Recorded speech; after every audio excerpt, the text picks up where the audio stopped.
All right, guys, so we got a brand new shiny fusion in here. It seems like we always have one going on, but is that a good thing or is it a bad thing?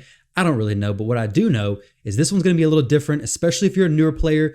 There's going to be all the same epics, which is different than what they usually do. It's not a fragment fusion, so there's going to be some things you guys really need to watch out for, whether you decide to go for it. But if you decide not to go for it, there are several things you can highly benefit from, and I think it's a great event either way, whether you decide to or to not go for it. So definitely watch out for these few things. But am I going to go for it on my main account? Am I going to go for it on my free-to-play account? That's what you guys are here for. So let's get into it and talk about it.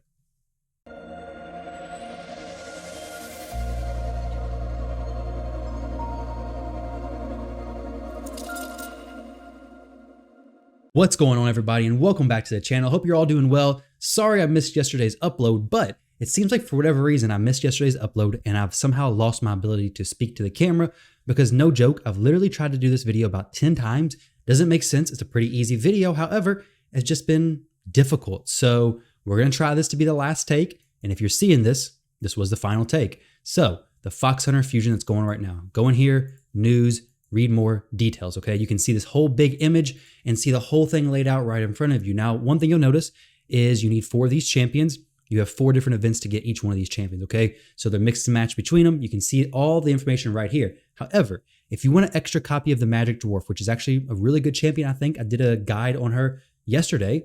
She's also, well, 2 days ago. She's a great champion. I like her. I'll definitely be trying to get a copy of her on my free-to-play account. But will I be going for the fusion on my free-to-play? No. Will I be going for my main account? Yes.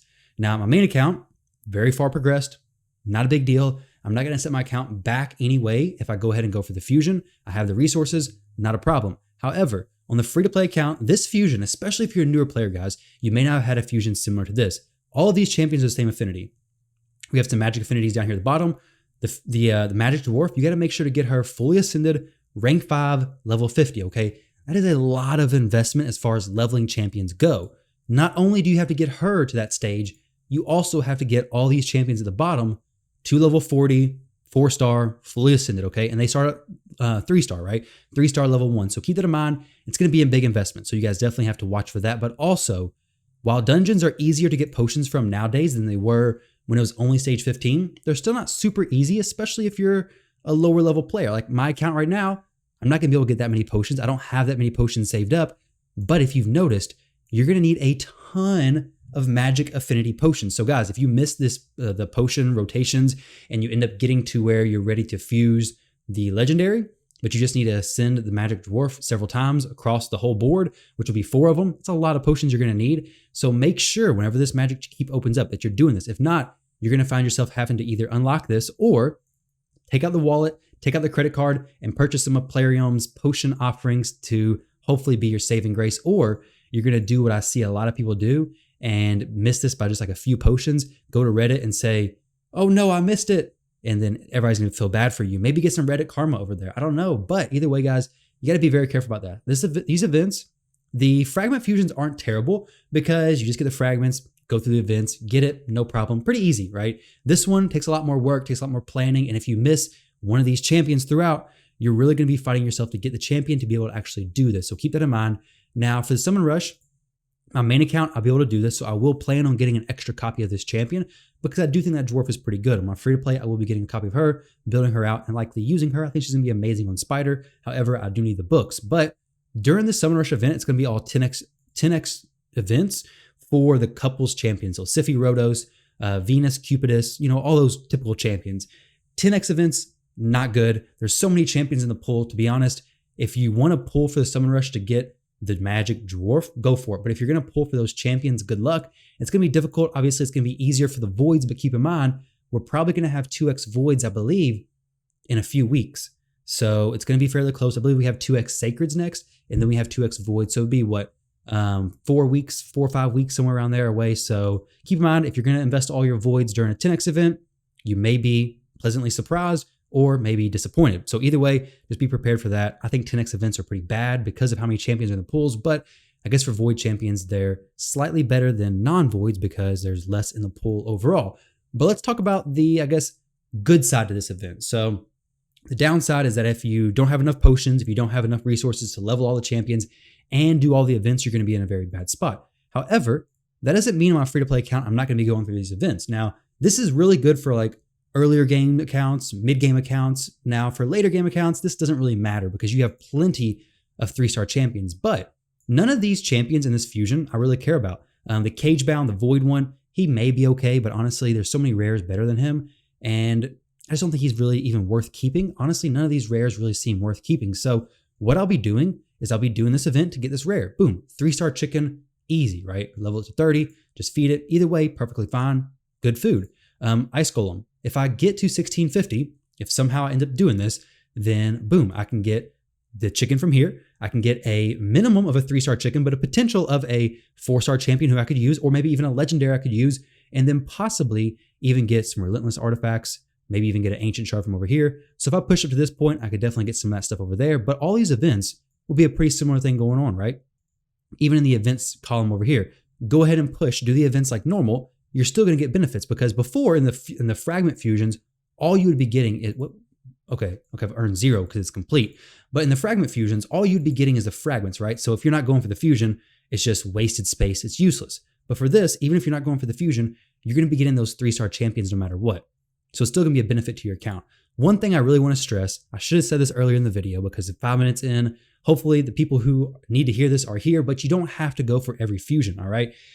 Some fusions, you're going to feel bad if you missed them. Brogni, Iron Brago, Herndig. Those fusions, if you missed them, you'd feel bad. Rhodos, Tormund, I missed those. Kind of sucks, but it's not the end of the world. Obviously, Brogni, he was a pretty big one, but you don't have to go for every fusion. This guy right here, to be 100% honest, by the look of his kits, I don't think he's going to be an amazing champion. He's a weaken on the A1, attacks 3 times. It's cool. Giant Slayer works with him, nice. The A2 maybe hits fairly hard, resets the cooldown if Yumiko is on the same team. So cool. Grants an extra turn and resets the cooldown of the skill if Yumiko is on the same team. And this kills an enemy. So it is what it is. Pretty cool.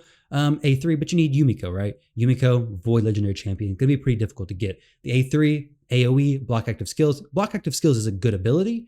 But to be honest, overall, his kit, if I was to go for him on a free-to-play account, basically what I'd be doing is I'd be investing a ton of resources, a lot of those into areas that I don't really need to focus on right now on my free-to-play account, just to get a champion who honestly would go into the vault, because once you get him, you have to level him up to 50, you got to rank him up to 6-star, then you got to level him up to 60, get him fully ascended, which obviously legendaries are more expensive than the lower rarity champions, which doesn't mean don't invest in them by no means. It just means that all that investment into a champion who's not really going to boost my progress that much, if at all, I don't think it's worth it for my free-to-play. And honestly, it's something to consider for everybody, whether you go for this champion or not, because if it's going to take your account, and you were focusing on getting your Rector Draft to 6-star next, okay? But now you're going to be doing Ice Golem to get the points to do the tournament for this fusion. Is that really a good idea? To go ahead and spend thousands of energy, potentially, to get to the point in the Ice Golem keep you need, depending on where you're farming, right?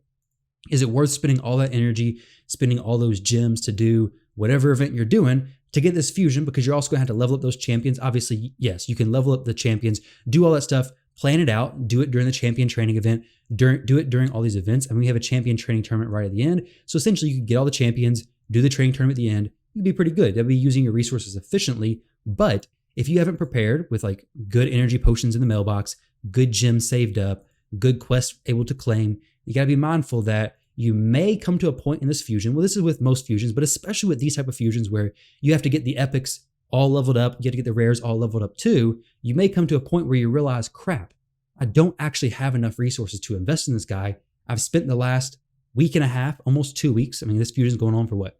2 weeks and 2 days. So you spent the last week and a half going for a fusion who now you've invested all these resources into these different areas where you don't really end up needing them. So it's definitely something to consider. Make sure you understand what you're doing. Make sure you know, hey, this is what I'm doing. This is what I'm planning for before you start dumping your resources. Now, if you're far along into the game, if you're in-game account, you're getting plenty of resources, it doesn't really matter, okay? You invest in this stuff, not a big deal. My main account, I have like 1,000, well, not quite 1,000, but tons and tons of these potions because they're so much easier to get nowadays than they used to be.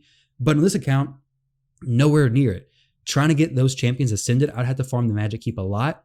Pretty low levels of the Magic Keep. So it's definitely something to consider. Free-to-play mid-game accounts, I definitely want to warn you guys, be careful. You don't have to go for every fusion. It is a legendary. It is shiny. He doesn't require that many books. He does look pretty cool. His animations are pretty cool. So he's a nice champion to have. Brand new faction. So potential damage dealer for the brand new faction, he'll definitely be using your faction war team. Like if you get him, he's definitely going to be using your faction war team. And if I was to pull him, I'd build him. I wouldn't build him right now, but I might build him down the road.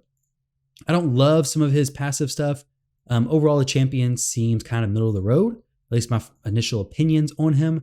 If you had Yumiko, definitely he's going to be much better. He benefits her, she benefits him. Great relationship, right? Valentine's Day, perfect relationship. But with all this stuff invested in, where my account's at right now, it just doesn't make sense for me to go for it. So I'm not going to go for it on my free to play. And I just really wanted to share this with you guys in case you were thinking, hey, I need to go for the fusion. Everybody says always go for every fusion that you can. Well, it's true. Go for the ones you can. Doesn't mean spread yourself so thin that you're going to be going for every single fusion, because who knows? The next fusion could be the next Brogni or the next Iron Brago or the next Herndig. Champions who really shine and really have their own place in the game and are really used throughout the account's life compared to a champion like this. Definitely not a bottom of the barrel champion, nowhere near Pixneo level of a champion, but a champion who I don't think, at least for my account, isn't going to give me that boost that makes sense. I think my account and resources would be better invested in focusing on my current goals, my current path, and that currently is not to dump all my resources into Ice Golem, leveling champions who are just going to go into this one guy. Now, like I said though, I probably will be doing some of this stuff anyways, just to get this Ancient Shard, just to get this. I am doing stage 16 on Ice Golem. I'm not doing stage 16 on Fire Knight. Spiders, I'm not doing that far of a stage either. So spiders and Fire Knight, I probably won't even touch them.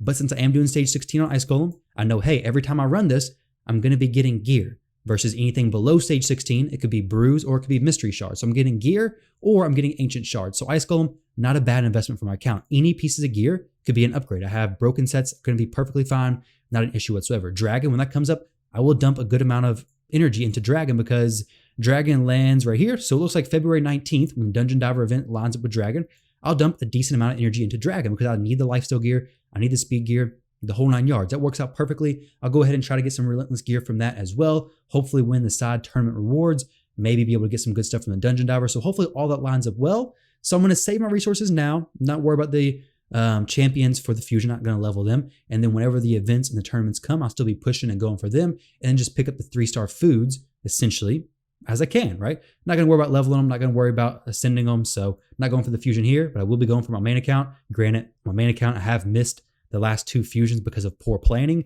But since Plarium has given us this list, I know, hey, I got to go for every single event and the Summon Rush. I guess it's going to be a little bit better. I don't know, guys. But let me know what you're doing down below. Are you going for the fusion? Are you not? How's your resources looking? What do you think about this guy? Do you think he's going to be game breaking? Do you think he's going to be the next Rhodos, the next Tormund? Let me know. Everybody could have a different opinion. I'd be interested in hearing yours. Maybe you see something I don't with this guy. But nonetheless, just remember, go for fusions if you can. But you do not have to go for every fusion. And it could serve your account much better to just skip the fusion instead of going for it, screwing your account into a bad position resource-wise, and then slowing your progress by a few weeks potentially, or maybe even a month. Who knows? Probably not that long, but definitely or possibly a few weeks. But either way, guys, thank you all very much for watching this video. I hope you enjoyed. I'll catch you in the next one.